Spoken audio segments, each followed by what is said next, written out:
Alors moi je suis Olivier Creusy et je suis là pour vous parler en tant que directeur scientifique de la spécialisation planning stratégique et marketing de l'innovation. Alors le planning stratégique est la discipline qui travaille en amont de toute prise de parole en communication et qui sert à comprendre le contexte, la société dans laquelle nous allons prendre la parole et précisément les cibles auxquelles nous allons nous adresser. Donc c'est une discipline du sens et elle alimente le marketing de l'innovation puisqu'elle permet de concevoir des produits qui vont correspondre aux nouvelles attentes des consommateurs. Alors nous avons des matières d'exploration et de compréhension de la société, de l'environnement, donc beaucoup de veille sociétale sur tout ce qui fait la vie d'un pays à un moment donné, sous des aspects géopolitiques, économiques, artistiques, culturels, sociétaux. Nous travaillons dans le monde des études, puisque beaucoup de phénomènes sont observés, mesurés. On ne peut pas tout savoir, donc on travaille avec des études très très sophistiquées qui sont à la fois quantitatives ou qualitatives. On travaille en prospection, on travaille aussi en observation des médias digitaux, et le planning en soi est une discipline qui est enseignée de façon approfondie pour acquérir une démarche intellectuelle qui consiste à aimer, explorer ce grand inconnu qui est le monde dans lequel nous vivons et y repérer des signaux faibles qui nous annoncent l'évolution des comportements, des usages et attitudes, des modes, des attentes des consommateurs.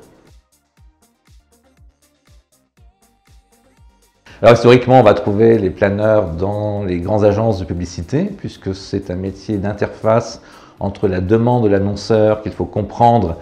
et le brief créatif qui ensuite permettra au talent créatif de formuler les messages. Donc tous les métiers de cette interface commerciale en agence de publicité, que l'on trouve aussi en agence média désormais, également en agence de design, de marque, de design d'environnement, puisque c'est un métier du sens et de la connexion au réel, et puis de plus en plus chez les grands annonceurs qui travaillent sur leur marque, au sein des directions de la marque, et donc le planeur aide à construire l'identité profonde de la marque, à l'adapter au monde contemporain, et alimente aussi des réflexions en recherche et développement pour justement trouver ces fameux produits et services du futur. Alors les alternants se répartissent dans une grande diversité de structures. Bien sûr, tous les départements planning stratégique des grandes agences de publicité, françaises et internationales. Souvent dans les départements business développement, là où on travaille sur les compétitions d'agences, puisque quand on veut gagner le budget d'une grande marque, c'est le moment pour l'agence de montrer le meilleur de son savoir-faire, le meilleur de sa pensée stratégique. On va également trouver beaucoup de stagiaires et d'alternants chez les grands annonceurs, donc ils vont travailler dans la direction de la marque, dans la grande distribution, dans le monde des assurances, dans les services, dans les médias, beaucoup aussi bien sûr dans les médias, puisqu'en fait aujourd'hui les entreprises toutes se posent la question de la connexion au monde réel, de la parfaite compréhension de ce qui se passe et surtout de ce qui est en train de changer. Et donc, agences et annonceurs sont mobilisés sur cette grande question, encore une fois, de la compréhension du sens et ont besoin de jeunes talents qui vont observer, analyser, mesurer, décrypter, croiser aussi plusieurs disciplines entre elles. Donc, nous avons vraiment des stagiaires et des étudiants dans tout le spectre de l'économie française. Donc un premier sujet sur la liberté d'expression au sein de la société, pour l'humain, dans un contexte où le sujet est très actuel, quand on voit le rachat de Twitter et les questions que ça pose, et nous l'interrogeons sous l'angle de la liberté d'expression des marques, qui sont les acteurs de la société, à qui on demande beaucoup, et qui sont prêtes à donner beaucoup, mais peuvent-elles s'exprimer aussi librement qu'un citoyen à part entière ?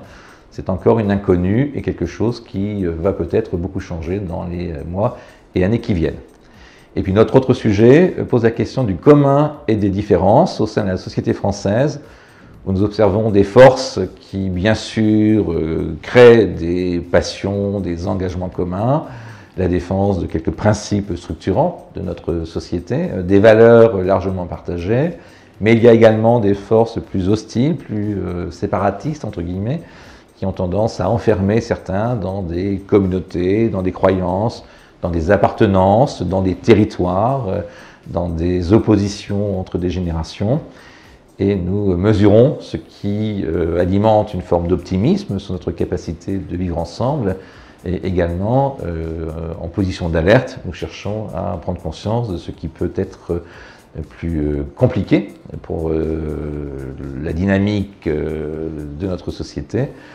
Et de fait, nous nous poserons aussi la question du rôle des entreprises et des marques pour participer à la création d'une forme de dynamique positive et respectueuse au sein de la société.